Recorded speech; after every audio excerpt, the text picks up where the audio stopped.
Salam Indonesia, salam Nusantara dari Sabang sampai Merauke, dari Miangas sampai Pulau Rote. Mantal iman kita, mantal kasih kita, mantal pengharapan kita tentunya dalam Yesus Kristus yang menjadi Tuhan dan Juru Selamat kita dan Juru Selamat dunia. Jangan katakan bahwa Yesus bukan Tuhan, jangan katakan pula bahwa Yesus bukan Juru Selamat. Dia adalah Tuhan, dia adalah Juru Selamat. Kau percaya engkau diselamatkan, engkau tidak percaya engkau akan dihukum. Firman Allah berkata demikian. Dan saya mengatakan kepada kita, Yesus sudah berkata, akulah jalan dan kebenaran dan hidup, tiada seorang sampai kepada Allah kalau tidak melalui aku. Dan Petrus mengatakan, keselamatan tidak ada dalam siapapun juga selain dalam Dia Kristus. Ya. Karena di bawah kolong langit ini tidak ada nama lain yang diberikan kepada manusia yang olehnya kita dapat diselamatkan. Dan Alkitab juga mengatakan bahwa karena begitu besar kasih Allah akan dunia ini, sehingga ia mengaruniakan anaknya yang tunggal supaya setiap orang yang percaya kepadanya tidak binasa melainkan beroleh hidup yang kekal. Haleluya. Dengan hati percaya engkau dibenarkan, dengan mulut mengaku engkau diselamatkan. Kiranya kita diberikan kekuatan oleh firman, oleh Tuhan sendiri, oleh Roh Kudus untuk kita memilih yang terbaik dalam hidup ini. Doa dan harapan saya, kita adalah orang-orang yang bijak yang mengambil keputusan untuk menerima Yesus sebagai Tuhan dan Juru Selamat kita. Mari kita berdoa. Semoga kekuatan Tuhan, kekuatan firman, kekuatan Roh Kudus menyertai setiap kami, sehingga kami menjadi orang-orang yang berkenan di hadapan Tuhan. Di dalam nama Yesus kami bersyukur dan berdoa. Haleluya. Amin. Puji nama Tuhan. Dalam Mazmur 37 ayat 23-25 demikian bunyi firman Allah. Tuhan menetapkan langkah-langkah orang yang hidup berkenan kepadanya. Apabila ia jatuh tidak sampai tergeletak, sebab Tuhan menopang tangannya. Dahulu aku muda, sekarang telah menjadi tua, tetapi tidak pernah kulihat orang benar ditinggalkan, atau anak cucunya meminta-minta roti. Haleluya. Puji nama Tuhan. Jadi tema kita adalah hidup berkenan di hadapan Allah. Jadi hidup berkenan di hadapan Allah, ada jaminan yang Tuhan berikan kepada kita, kepada orang-orang yang berkenan kepada Allah. Yang pertama, Tuhan menetapkan langkah-langkah orang berkenan, ya, orang yang berkenan di hatinya. Jadi langkah-langkah kita ini kadang-kala, kata Alkitab, menuju kepada kebinasaan. Langkah-langkah kita ini kadang-kala menuju kepada kehancuran. Makanya ada orang yang menyangka jalannya lurus, tetapi ujungnya menuju maut.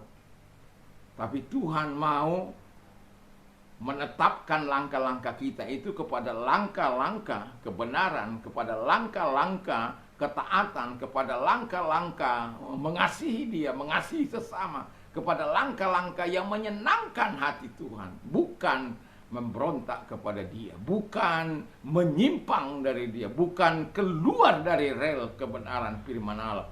Tetapi orang berkenan kepada Allah di hadapan Allah itu, atau orang berkenan kepada Allah itu adalah orang yang selalu dijaga oleh Tuhan dalam melangkahkan kakinya.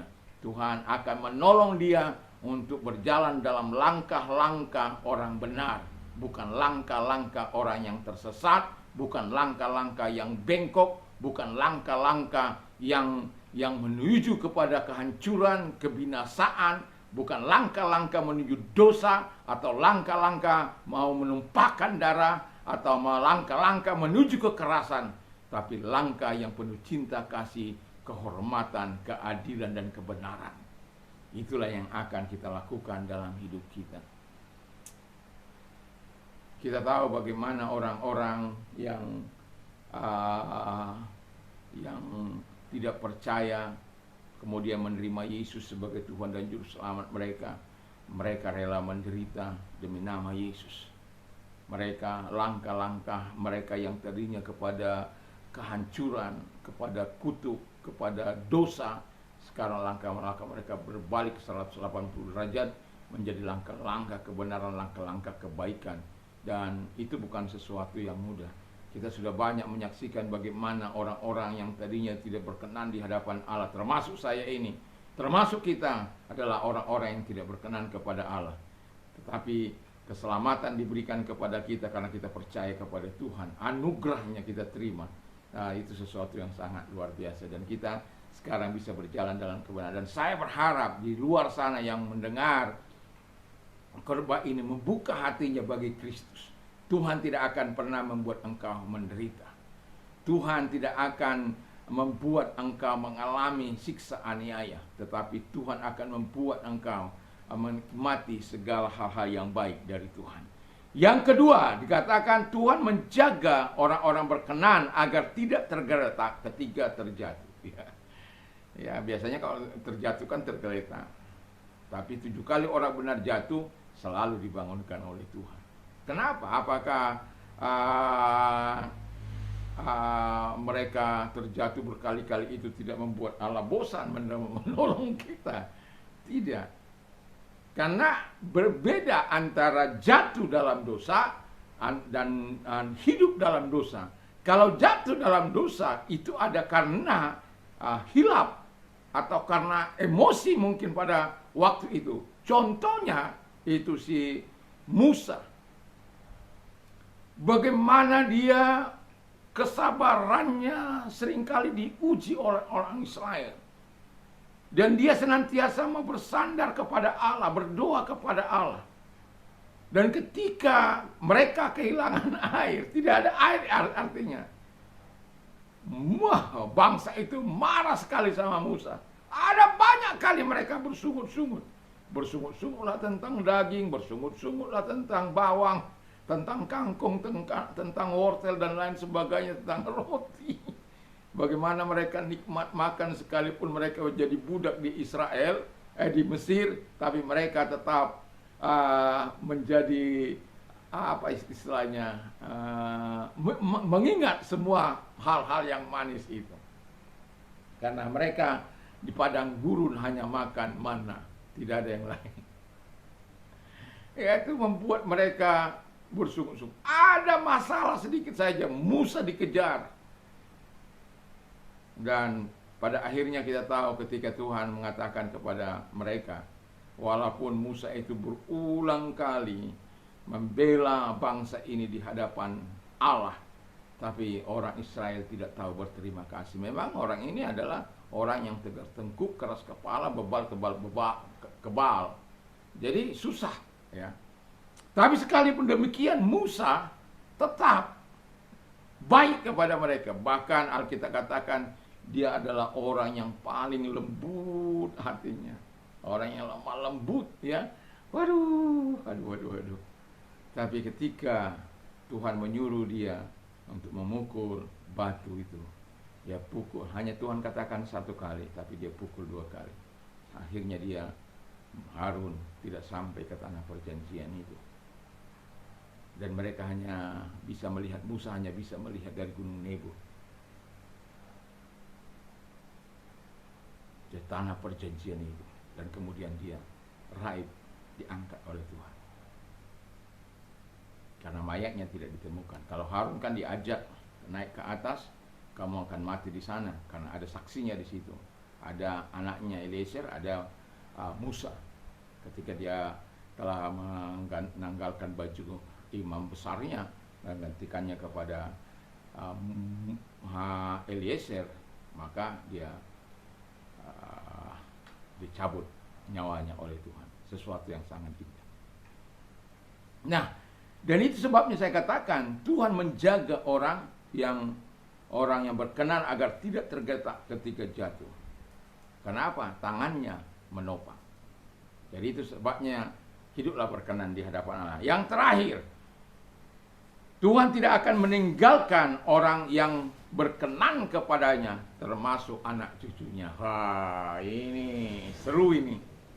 Jadi kalau Anda membayangkan diri Anda saat ini hidup tidak berkenan di hadapan Allah, sementara Anda ingin anak-anak Anda diberkati oleh Tuhan, berpikir ulanglah tentang firman Allah ini.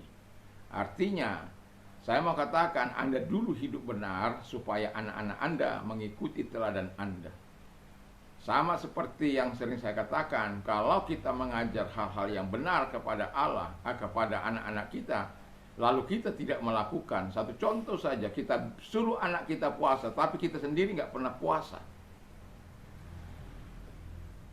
Atau kita suruh anak-anak kita berdoa, kita sendiri nggak mau berdoa. Kita suruh anak-anak kita bangun bangun pagi-pagi sementara kita tidak bangun pagi-pagi. Jadi apa yang kita ajarkan, hidupi. Dan ketika engkau melakukan itu, ada upah yang diberikan oleh Tuhan. Anak cucumu akan diberkati oleh Tuhan. Engkau tidak ditinggalkan oleh Tuhan. Karena Daud berkata, dahulu aku muda, sekarang aku sudah menjadi tua. Tidak pernah kulihat orang benar itu ditinggalkan oleh Tuhan. Dan tidak pernah juga kulihat anak cucu orang benar itu meminta-minta roti. Sebuah kesaksian di mana seorang raja mengamati kehidupan orang-orang benar. Saya lupa presiden yang keberapa dari Amerika, ya, yang ketika dia menjadi presiden dia berkata, saya mengharapkan doa orang-orang kudusnya untuk saya bisa memperoleh hikmat, sama seperti apa yang diminta oleh Raja Daud. Tetapi dia bergumul kepada Allah supaya, ya dia juga bergumul juga, tetapi dia butuh dukungan dari orang-orang kudusnya untuk mendoakan dia, ya. Dan kita diminta tanpa diminta pun selalu, ya, setiap kali ada doa-doa di mana saja pasti kita berdoa untuk pemerintah, berdoa untuk masyarakat, berdoa untuk apa? Untuk orang-orang berdosa supaya apa? Hidup dalam kebenaran. Orang-orang hidup dalam kehendak Allah, hidup dalam ketaatan kepada Allah. Karena apa? Orang benar itu keinginannya hanyalah untuk membahagiakan dirinya dan membahagiakan orang lain. Orang benar itu tidak ingin orang lain menderita, tidak ingin orang lain tersakiti. Orang benar itu senantiasa ingin semua orang diberkati. Walaupun pada kenyataannya ada juga orang-orang benar itu sedang mengalami penderitaan ataupun sedang mengalami prosesnya Tuhan. Seperti si Ayub, Yusuf itu orang-orang yang sangat berkenan kepada Allah. Begitu luar biasa. Tetapi mereka tetap memegang untuk tetap menjadi hidup berkenan di hadapan Allah. Sehingga apapun yang mereka hadapi, Tuhan senantiasa memberikan mereka kekuatan di dalam kehidupan mereka. Dan saya berharap kita memilih untuk hidup berkenan di hadapan Allah sepanjang umur hidup kita. Saya berharap kita menjadi orang-orang benar yang sungguh mempermuliakan Tuhan sepanjang umur hidup kita, melalui perkataan kita, melalui perbuatan kita, melalui tindakan kita. Supaya apa?